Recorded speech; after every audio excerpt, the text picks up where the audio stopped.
Ya. Udah buka kasir belum?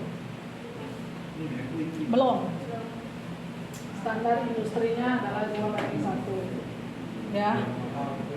2 ini adalah aktiva lancarnya, 1 adalah hutangnya. Ya. Ini standar industri yang terbaik. Ya. Gitu ya. Tiap 1 rupiah hutang lancar akan dijamin oleh aktiva lancar sebesar 2,5. Ya, tiap 1 rupiah hutang lancar, perusahaan itu punya 1 rupiah hutang lancar, maka aset lancar untuk menjamin atau membayar hutang jangka pendek yang telah jatuh tempo itu sebanyak 2,5 rupiah. Artinya adalah harta itu tidak habis untuk membayar hutang jangka pendeknya, ya, gitu ya. Kalau 1/1, 1/1, ya, analisisnya gimana? Kalau 1/1,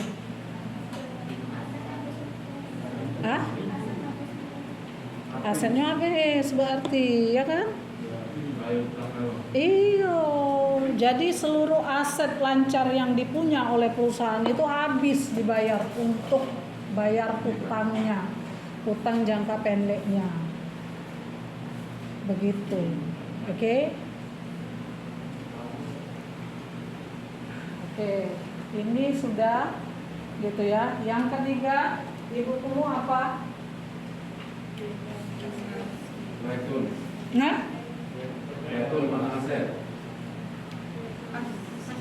itu yang mau saya jelasin hari ini gitu ya. Jangan lihat yang itu, kamu lihat judul yang di atasnya. Judul yang di atas itu adalah macam-macam.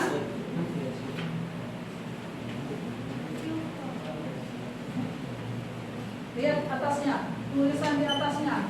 Di halamannya itu halaman 51 ya. Kalau saya nggak salah, halaman 47 atau halaman berapa tuh? 51. Nah, halaman 51 itu tertulis bahwa jenis-jenis rasio, artinya seluruh rasio itu ada di situ. Jadi itu bukan seluruhnya bagian dari rasio likuiditas. Ya.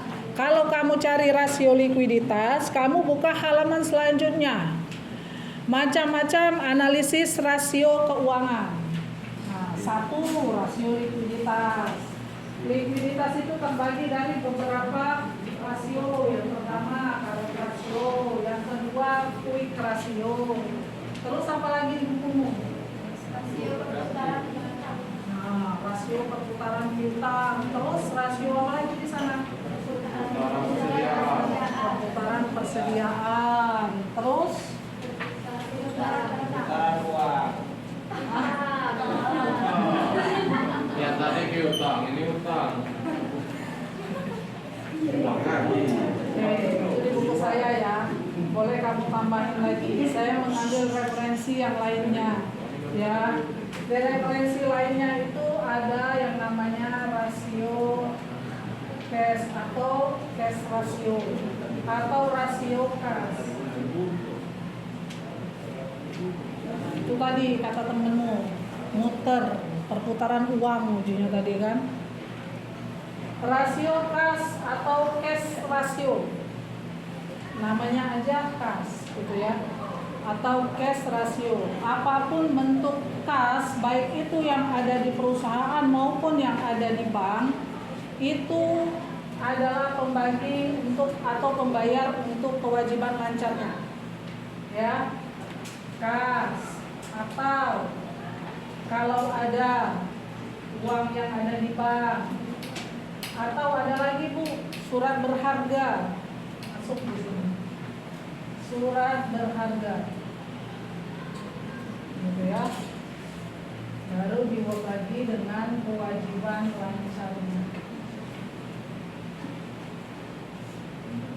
Baru dibagi dengan kewajiban lancar. Jadi ketika perusahaan itu akan membayar hutang jangka pendeknya, maka dia hanya memakai aset lancar berupa kas, gitu ya, berupa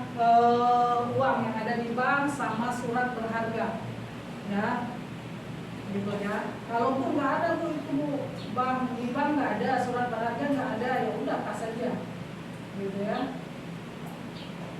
Ya, ada atau ada lagi tuh di bukumu misalnya tertulis kas plus piutang gitu ya, sama aja, ya di sini rasio kas.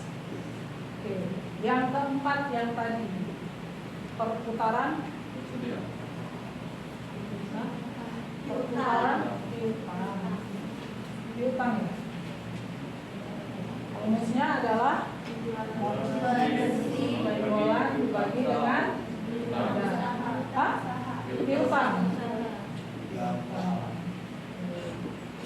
Penjualan bagi piutang. Nanti ada lagi ya di bukunya rasio yang lain lagi, penjualan dibagi dengan modal.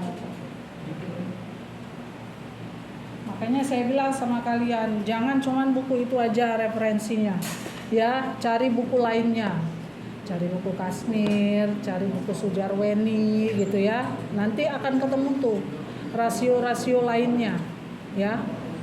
Oke. Kemudian kita ke rasio kita lanjut solvabilitas.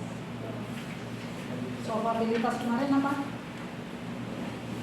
Nah, di bukumu itu yang tertulis di sana jenis-jenis rasio gitu ya. Di sana ada current rasio, yang kedua debt to asset atau equity rasio gitu ya. Itu adalah bagian dari sini. Rasio solvabilitas yang ada di bukunya. Bagian dari rasio hutang. Apa solvabilitas itu?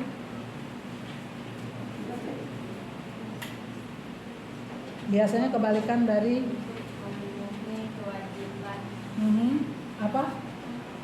jangka panjang. Jangka panjang. Biasanya kebalikan dari likuiditas kalau solvabilitas. Ya. Terus di solvabilitas itu ada yang namanya rasio Terhadap ekuitas. hutang terhadap Ekuitas. ekuitas. Ekuitas itu apa? Total uang.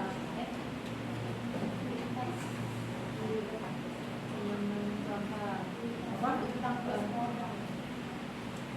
Ekuitas. Ekuitas itu apa? Iya, ekuitas itu apa? Bahasa Indonesianya apa? Ekuitas itu. Ekuitas, equity, apa? Modal. Jadi kamu dari satu di sini. Rumusnya adalah Rumusnya total uang.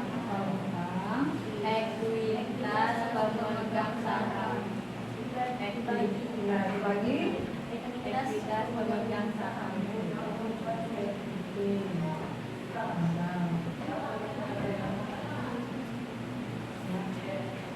Dari sini aja sudah tahu tuh.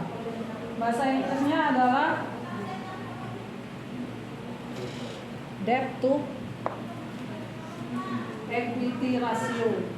Ya, debt itu adalah hutang, equity itu modal. Jadi udah itu aja ngingetin rumusnya.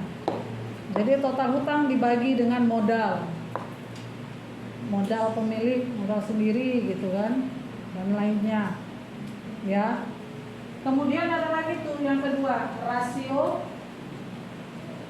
Utang terhadap aset. hutang terhadap aset. Hutang terhadap aset.